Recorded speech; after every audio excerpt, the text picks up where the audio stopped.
আমাদের কুষ্টিয়ার পাশে যেহেতু গড়াই নদী, আমরা চাই রানাখড়িয়া থেকে মেহেদিরুমি ব্রিজ পর্যন্ত এই যে বিশাল এলাকাটা, এখানে যদি টু লেনের রাস্তা এবং পর্যটন এলাকা গড়ে তোলা যায়, আমার মনে হয় কুষ্টিয়া দিন দিন একটা পর্যটন এলাকা হিসাবে খ্যাতি পাবে ইনশাআল্লাহ।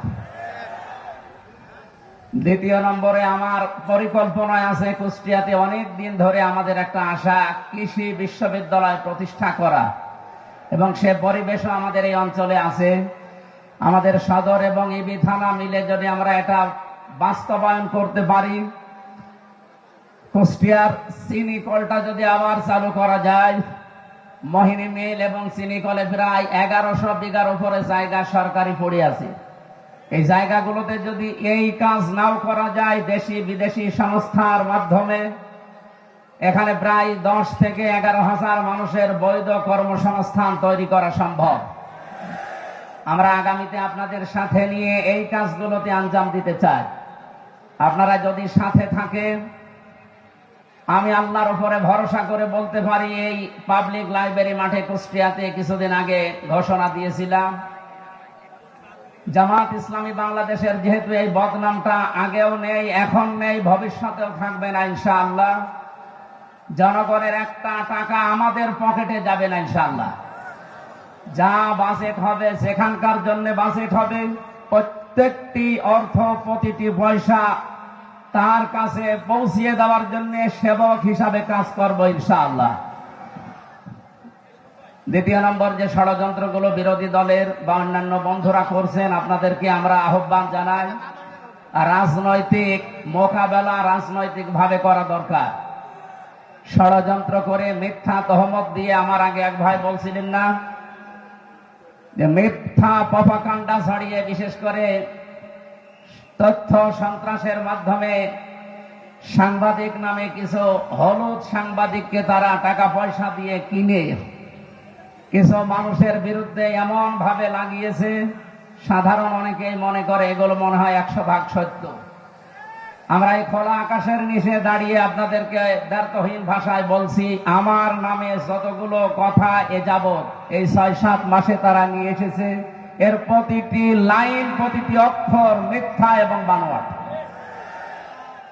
3টা বছর জালেমরা আমাকে জেলখানার অন্ধ প্রকোষ্ঠে, আয়না ঘর এবং ফাঁসির কন্ডেম সেলে খেয়ে না খেয়ে যে কষ্টের ভেতরে তারা এগেছিল, প্রায় 700 পৃষ্ঠা আমার নামে তারা অভিযোগ দায়ের করেছিল সরকার আদালতের কাছে।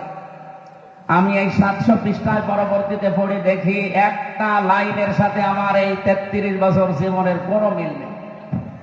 এগুলোর সব কথা, সব লাইন, সব অক্ষর ওদের নিজেদের মন মতো বানানো এবং উদ্দেশ্য প্রণোদিত।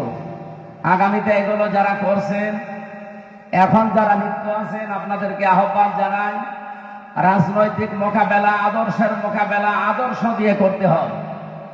আমরা জামাত ইসলামী বাংলাদেশে আদর্শ অলরেডি এই 84 বছরে বাংলাদেশের মানুষকে দেখিয়েছি, এখনো তার উপর প্রতিষ্ঠিত আছি, আগামীতেও থাকবো ইনশাআল্লাহ। প্রাণ প্রিয় কুষ্টিয়ার ভাই এবং বোনেরা, কোরআনে কারিমের যে আয়াত আমি তেলাওয়াত করেছি আপনাদের সামনে, সূরা ফুরকানের 74 নম্বর আয়াতের শেষের অংশ, আল্লাহর ঘোষণা, ওয়াজআলনা লিল মুত্তাকিনা ইমামা। আমরা সবাই মিলে নামাজে বা মোনাজাতে একথা আল্লাহকে বলি, রব্বুল আলামিন তুমি আমাদেরকে মুত্তাকিদের নেতা নিযুক্ত করো বা বানিয়ে দাও। আমার মনে হয় কুষ্টিয়া সহ বাংলাদেশে এবার সব যোগ্য এবং নির্ভীক নেতা নির্বাচনের সময় অলরেডি এসে গেছে। নির্বাচন ফেব্রুয়ারির 12 তারিখে। এবার যদি এই সিদ্ধান্ত নিতে আমরা ভুল করে ফেলি, আমার মনে হয় 17 বছর না 34 বছরও আমাদের ভাগ্যের চাকা আর খুলবে না।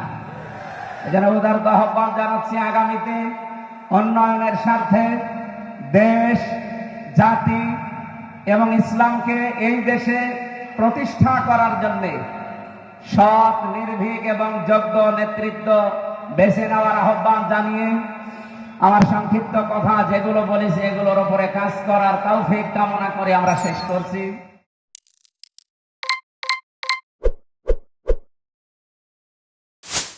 Thank you.